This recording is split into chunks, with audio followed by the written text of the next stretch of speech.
ప్రజాప్రతినిధులు, సచివాలయంలో పనిచేసే ఐఏఎస్లు, ఉద్యోగులు, అధికారులకు ప్రాణాధార మందుల పంపిణీ స్తంభించింది. గత వైకాపా ప్రభుత్వం సుమారు 41 లక్షల బిల్లులు చెల్లించకపోవడంతో జనవరి నుంచి పంపిణీ నిలిచింది.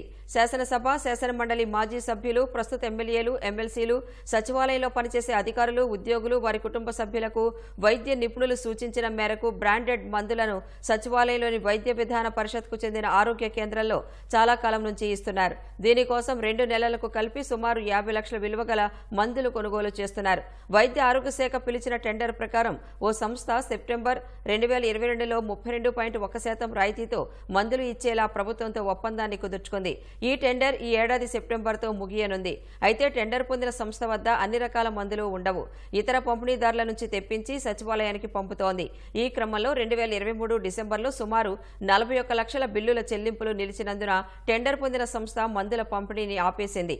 శాసన సభాపతి అయ్యన్న పాత్రుడు మందుల పంపిణీ నిలిపివేతపై సమీక్ష నిర్వహించారు. ప్రస్తుత టెండర్ విధానంలో మార్పులు చేసి మందుల పంపిణీ వ్యవస్థను పటిష్టం చేయాలని వైద్య ఆరోగ్య శాఖ అధికారులను ఆదేశించారు. మరోవైపు ప్రజాప్రతినిధులు సచివాలయానికి రాకుండానే ఎంపిక చేసే ప్రాంతాల్లో స్థానికంగా మందులు పొందేలా ఏర్పాట్లు చేసే విషయాన్ని పరిశీలిస్తున్నారు.